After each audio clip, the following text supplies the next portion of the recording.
Report. जिथे धर्म हरतो आणि माणुसकी जिंकते तो उत्सव म्हणजे या गावचा उरूस। सांगोला तालुक्यातील एका छोट्याशा वाडीची मोठी गोष्ट पहा सविस्तर। जिथे भीती धर्माच्या नावावर उंच होत आहेत आणि जिथे माणसं माणसापासून दुरावत आहेत, अशा काळात सांगोला तालुक्यातील हबीसेवाडी नावाच्या एका छोट्याशा वाडीनं अवघ्या जगासमोर माणुसकीचा आणि श्रद्धेचा एक असा आरसा धरलाय ज्यातून केवळ प्रेमाचे प्रतिबिंब उमटतंय। सांगोल्यापासून 38 किलोमीटरच्या अंतरावर असलेल्या या गावात एकही मुस्लिम घर नाही, तरीही गेल्या 250 वर्षापासून इथला प्रत्येक हिंदू बांधव हजरत पीर हबीसे बाबांना आपल्या काळजाच्या देवाऱ्यात जपतोय। आजपासून या श्रद्धेच्या उत्सवाला म्हणजेच उरसाला भावपूर्ण वातावरणात सुरुवात झाली आहे। हबीसेवाडी म्हणजे केवळ मोजकी लोकसंख्येची धनगर समाजाची वस्ती, 200च्या आसपास घरे असतील, पण या वस्तीनं काळजाच्या कोपऱ्यात जो वारसा जपलाय तो कोणत्याही विद्यापीठात शिकवला जात नाही। आम्ही सारे एकाच ईश्वराची लेकरे आहोत हा मंत्र येथील मातीने खऱ्या अर्थानं अंमलात आणला।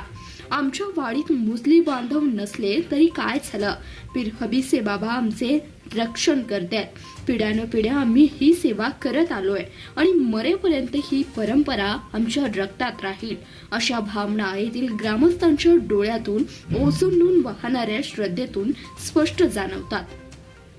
या उरसाचं सर्वात मोठं वैशिष्ट्य म्हणजे येथील पूजेचा मान।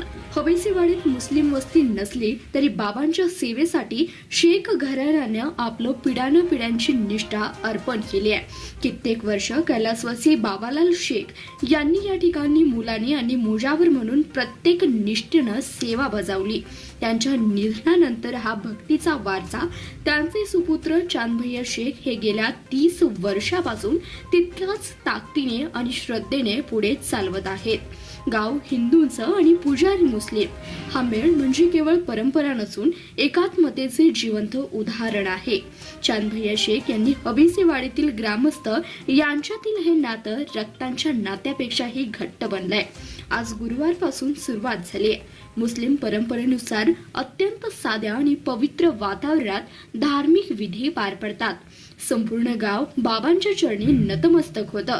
उद्या सकाळपासून सायंकाळपर्यंत बाबांना मनोभावे तिखट नैवेद्य अर्पण केला जातो।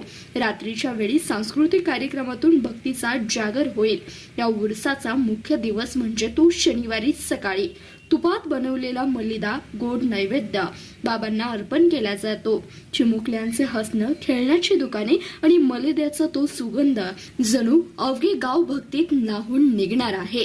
या उत्सवाचा समारोप जंगी कुस्त्याच्या मैदानाने होणार आहे, जिथे मातीतील कला आणि मनातील श्रद्धा याचा मेळ पाहायला मिळेल। आज जगभर धर्माच्या नावावरून संघर्ष पेटलेला असताना हबीसेवाडीतील हा उरूस म्हणजे कोरड्या वाळवंटातील एखादा पाझर वाटावा असाच आहे। हिंदू बांधव मुस्लिम प्रथेनुसार विधी करतात, बाबांना नवस बोलतात आणि त्यांच्या श्रद्धेपोटी गाव एकत्र येतं। ही केवळ जत्रा नाही तर हा 2 धर्मामधील रेशीम बंध आहे, जो काळाच्या ओघात अधिक घट्ट होत चाललाय। हबीसेवाडीने दाखवून दिलाय की मंदिराची घंटा असो वा दर्ग्यातील दुवा, दोन्हींचा साथ एकाच परमेश्वरापर्यंत पोहोचतो। हा उरूस म्हणजे केवळ सण नसून माणुसकीनं माणुसकीला दिलेला एक साथ आहे। धन्यवाद। पाहत रहा CBS न्यूज मराठी।